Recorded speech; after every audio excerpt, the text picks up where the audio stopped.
fancy. There's a lot of things you can see. We've got grass out here. We've got the crops back here. You know, you can tell a difference from out here where the grass is, where it's been mowed. You know, what are we always taught on roots, right? Roots are always a reflection of the above ground biomass. If you got tall biomass and thick, dense above ground biomass, then you're going to have thick roots. So you've got grass here.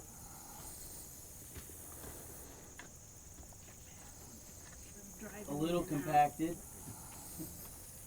So some of the things I like to look at, one, I mean, you start off with the color. Obviously you've got dark material here at the surface. This grass, you can see, we've got some pretty thick root mass here, shallow, but it still goes down a little ways. One of the reasons it's compacted right there is this is my driveway. Yeah, This is the it is. Yeah. You can tell. Yep. Try to break those face off so you can look at it. You know, this is the ultimate, right? Is trying to figure out what it looks like as you go down, what you've done to it, what changes, you know, you have made, what improvements, or maybe going the other way. You can see right here at the surface, grass has great ability to aggregate it, and while this is a little platy, obviously from the road, you can see how flat these are little aggregates, but see how flat they are. That's the plating structure from compaction. We'd rather see those a little more blocky. They're all just super flat.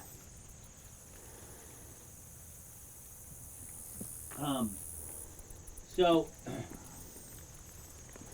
we've got this surface structure here, root mass, and then it gets down and it's pretty blocky down here. If you look at back here in the edge of the crop field, it's different, isn't it? Okay. So, and we've probably still got a little bit of a, even right here, even though this is a field, he's probably still driving right here, because you can still see some platiness right here along here, and we're always going to have that in these high traffic areas. See how solid and massive that block is right there. We'd like to see it as we start getting back a little further back. Again, a little more of a crumb structure. We're still pretty big and blocky on some of it, but a lot of it's crumbling up, almost too fine. But you can start to look at the roots. You know, we've got if we look at the root structure of this corn plant that was right here, right there, you can start to see how the roots are all going down, aren't they? So very few of them are going laterally. So that's telling us that even though maybe we've got a little bit of structure problems because of the traffic, he's got a good enough structure that the soil is allowing all those roots to go down straight through there. And then you follow them on down. We've got hair roots, a lot of them in fact, clear at depth. If you start following them down, there's roots all the way down, which is pretty impressive because that's not exactly high quality black dirt, is it? High quality clay. High quality clay. But it's had enough other root structure in it. If you really start looking at it, if you break up a chunk and you start seeing these black lines in it. What were those black lines? What caused those black lines in there? That's the exudates and the leftover residual from the root mass in there. So it's obvious even down this far down. When you break that up, it's got a little bit of aggregation to it. Even at depth, he's making it darker, deeper. You look how dark this is. Get out in the sun, and it's got a lot of dark flecks from all the roots that he's had in there over the years of cover crops.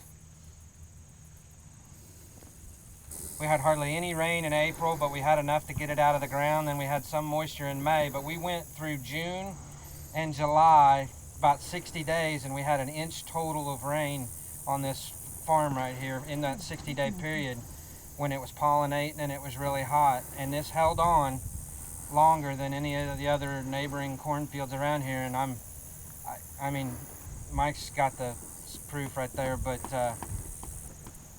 it impressed me. I was just telling Michael earlier, you can hang on, that in all the years of no-tilling, we've probably been doing it 12 or 13 years. This year it's just credible how this corn held on, and it shouldn't have, but it's due to this soil structure that we've been building. So it's been stressed and it's been through a lot, and it'll be interesting to see what it actually yields when we get to it. And you can see because the soil doesn't have a lot of resistance, you can see how much root mass he has. This is one plant that he chopped off. And it's worth noting, I didn't put any biological additives to this. I did put a pop-up starter, about 3 gallon of phosphate and potash down in furrow, and that's all I did. I mean, we put liquid fertilizer down ahead of planting this, and I'll explain more at the field day, but it's pretty incredible to see root systems like that without a lot of extra things to add to it. Little danglers. But this is the edge of this corn plant here, and it's going way down. The roots are. I mean, you've got roots, some that are going all the way down to bedrock. Not a lot down deep, but Here's a worm. He died in the making of the pit. but see this root mass right here. That's a lot of roots right there. And look how deep those are.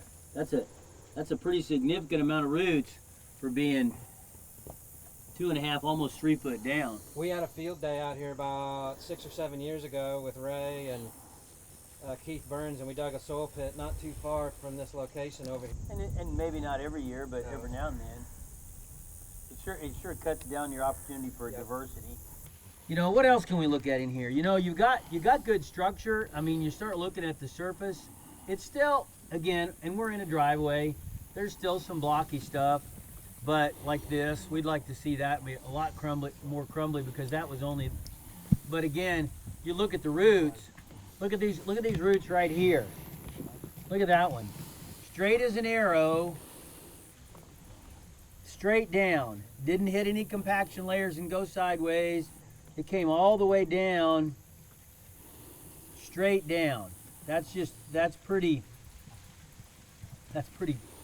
impressive, even for an area like this. Well, that's one thing we can't get people to understand on a large scale around here, the tillage guys. You know, we got a 1/2 inch of rain the other day, and I was just tickled to death because I knew we got it all. Mm-hmm. But most of the guys are screaming, you know, I'll take a 2 or 3 inch rain, don't get me wrong. But there's a lot of belly aching going on because we only got a 1/2 inch or 1/4 inch. And it's just, whatever rain you get, you can make it effective. And that's what, when we're inside before lunch, I'll really touch on water, because water, I mean, it's all about managing water, if you ask me. But again, you know, that's pretty impressive right here. Look at, I mean, almost 2 feet straight down on these roots. That's just pretty. Follow that one down right there. It's still going. Right there. All the way down.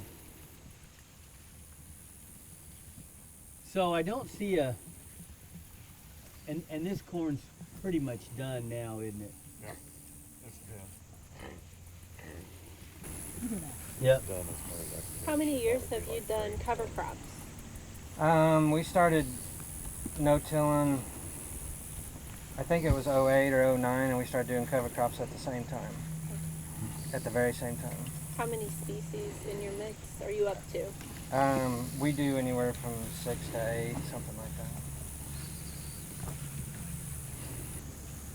We do oats, rye, triticale, wheat, some kind of that, and I will explain more about that in the presentations, but I think that factor right there contributes a huge amount of success to getting this soil to turn around, having a cereal crop in your rotation.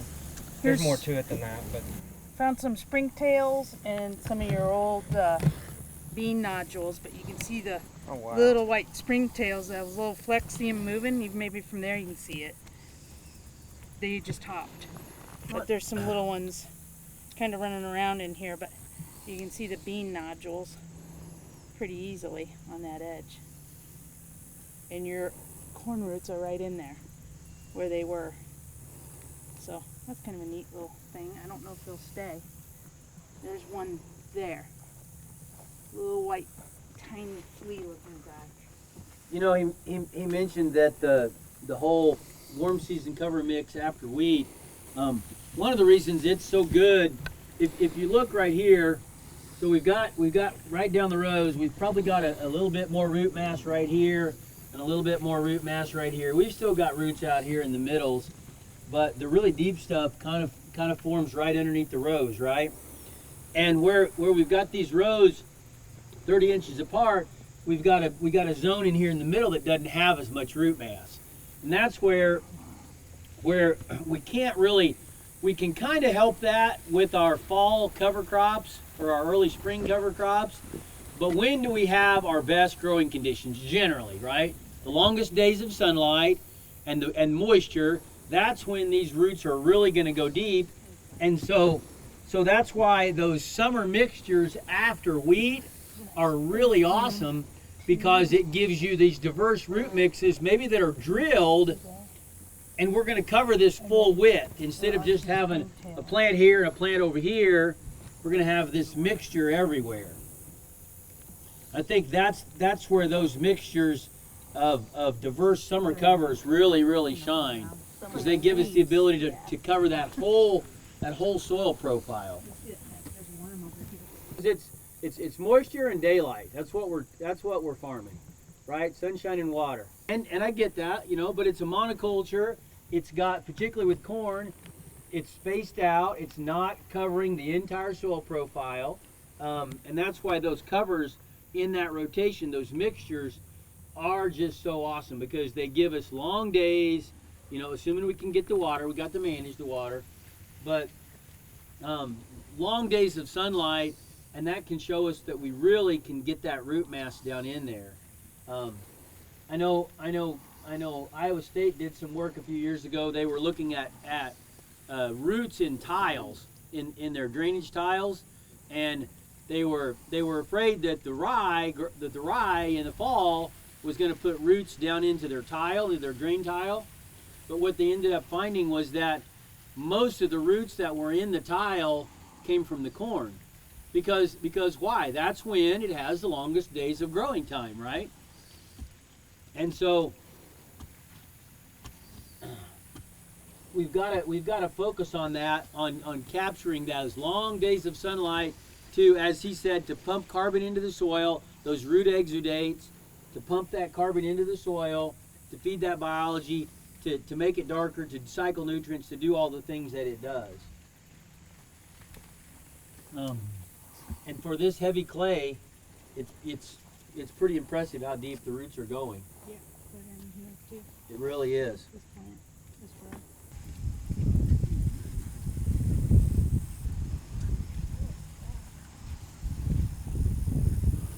So they find the smallest little crevice and work their way down through it, and then the next time another root can follow that, and it'll be even easier, and it'll be even easier the time after that.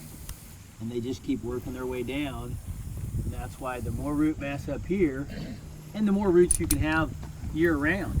You know, if the roots are really the roots are really right.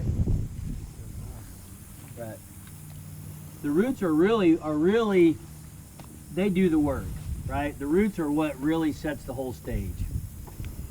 And so if you've got lots of roots growing all year long, that's when you're going to really make change. Particularly again during those long days of the summer when you can grow a lot of root mass. Focusing on those roots. Where'd Darin go? I'm right here. What are we ready to do now? We can do the rainfall stimulator if you're down in the soil pit. There are some earthworms in here, and you can see a little bit of their frass on the surface. It's had about 3.5 inches of water on it. Came down from Hutch. It's a sandy, very sandy loam soil, so it should run right through, right? Because sand usually allows water to run right through. So we'll see what happens with that. And there's some earthworms in here. And everyone assumes, you know, and thinks that, oh, this is alfalfa, it's a perennial, it's going to do really great, because it's in there all the time. There's always a root, always a root. And you can see where they did their last cutting. So that's how short they cut it, is to right there, which is about 2 inches is all they left for a residual. And then we've got Mother Nature's best that's seen some better days. It needs some new rangeland. It's got some lead plant in it. It was a little blue. There was some forbs in here. It actually was grazed. There's some manure on this side over here. This was after a grazing event, and it's had quite a bit of water on it, and does really a nice job. This is the landscape that we're trying to mimic in these annual systems, is this continuous living root, this diversity, this load or, you know, optimized disturbance where you come in and you graze at different times and it does what it's supposed to do and you don't overgraze it. And it doesn't have an abundance of thatch, a huge amount. It has some. There, you can still see some of the bare ground down below. But it is ready to be cycled back into nature and get a new pan. So we've got native 1-year no-till, full tillage, continuous no-till for many years, and alfalfa. So then on your cards you'll see you got a couple sets of jugs. I don't have one here. But on the front here are our runoff jugs. So you can guess with just drawing a line, make an estimate, how much runoff you think is going to be in these jugs from running off. And then underneath is the infiltration. So all these pans are perforated with 1 million holes, and then they're sitting in a little aluminum plume. And as it rains down across the pans, it runs in and then runs to that common point in that jug underneath. So we're going to turn this on. I got the water turned on. That's an actual raindrop. Now what's the rate? It's at 6. Oh, the rate is it's around 6 inches an hour at 6 psi, and it mimics a 10-year storm, which is what NRCS kind of designed your terraces to. So, And the pressure you've got it at now, that's simulating the exact raindrop size. Yep, at that height. So the same size of raindrop is hitting the ground as it would from the crocus here. So what was that first year no-till? You think it's anything? The inside of that trailer is going to be a mess. You go up or down? It looks pretty good. Got a lot of pressure. So I was wondering if she needs to turn it down or we're good at. Well, he'll swell. I don't want it all wet. I think it'll be mud. Pressure okay, Candy? What's your rate, Candy? How much? But it's just not quite there yet. Even though now it's got 2 no-till operations on it, or 1 no-till for sure operation on it. The second worst. And it's got some really nice cover on it. So a lot of times cover, even on a tilled system, you can put a lot of cover over it, and that can be a saving grace. Even if you don't do a really good job with your tillage management, you can still manage your residue or your stover really well and leave it on for most of the year until you're going to plant. then at least you've got that protection, that protective layer. Yeah. So you can see we're finally getting some things to happen. Our alfalfa now has moved a little bit away from the infiltration due to runoff. It's running off at a faster clip than it's going in, and some of the reason why it's going in is because those 5 worms that are in the front of that tank. And you can see their frass where they were. Otherwise, that thing is sealed off like this. Starting to do it. Yep. There's still that bit of was hitting a lot of the residue in the plant material on the top end just is deflected off. So if you figure a field of this, it's fairly clean and very small amounts. And the goal is to have that because we want this so that we get stream recharge, not pond filling in native rangeland. It's kind of pointless to have ponds when you start doing good management because the point of a pond is to collect and store runoff. And you don't want runoff, you want infiltration and then downstream recharge from your infiltration. That's part of the water cycle Doug's talking about. And then we have his short-term no-till that did a pretty decent job just in that 1 year.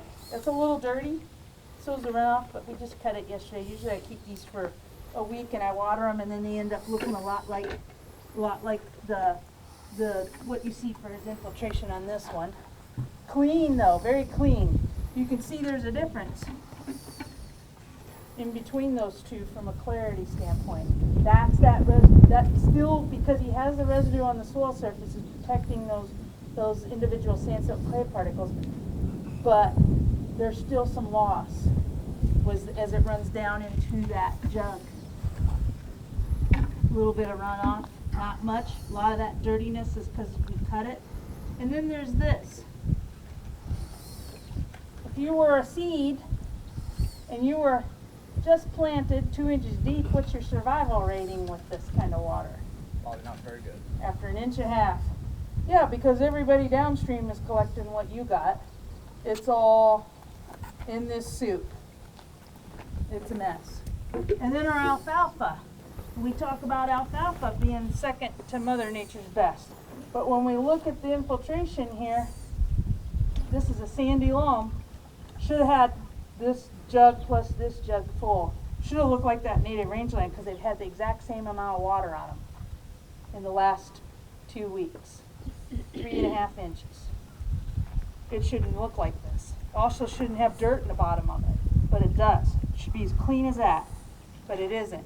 Why is that? Because the major carbon drawdown that is occurring when every time we cut. When we take all these leaves off and we leave just a little bit of green just on this one stem and come up here and take a look at it when we're done, it takes leaves to make leaves. And if you don't have leaf material, then it's got to pull it from the roots. And if it's pulling it from the roots, then it's turning over your aggregates because it's mining the carbon that is there. That's that food resource. And that's where it's getting it. And then we start seeing those little platey structures. And you'll see it really a lot after you do beans too, even in this part of the world. Just because they need a lot of carbon to create that relationship with the nodules that they have. That's the problem with legumes. There's a big carbon drawdown there. They're a low CDN. Low carbon to nitrogen ratio plant, 8:1 or so. So we want to, if you look at this, we disturbed it just a little bit. This is the corner of that tillage field. It looks just like the one we stuck in the jar, doesn't it? So it's sealed off at about 1/4 inch, and below that, it looks just like the top. So we're going to go ahead and, so imagine if this was your crop field, and you had maintained your terraces in between this little short 24-inch space. How much work were you going to have to do, to keep that channel clean so that you got enough storage for your runoff? There's your new no-till. Looks pretty decent. And your neighbor, we won't say neighbor, a field we found in the village. And this hard this hard stuff. Is that where the rock was? That's where the rock Where it's was. dry is where the rock You was? can see where the rocks were, right there and there. It was pretty stout there. Just look at the difference. Good residue. Color. See, people are bailing.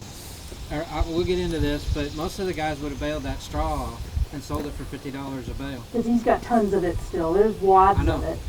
But Yeah. look at the difference. The difference between having a crop next year and not. I mean, we're conserving that moisture. I think your example's your corn back there. Yeah. Yeah. And then this one, again, that 2-inch corn plant, we've only got an inch of it in. Get that. There in the corner. Should we try to get this back in, or just gonna? We're gonna just dump them over in the road ditch. Okay.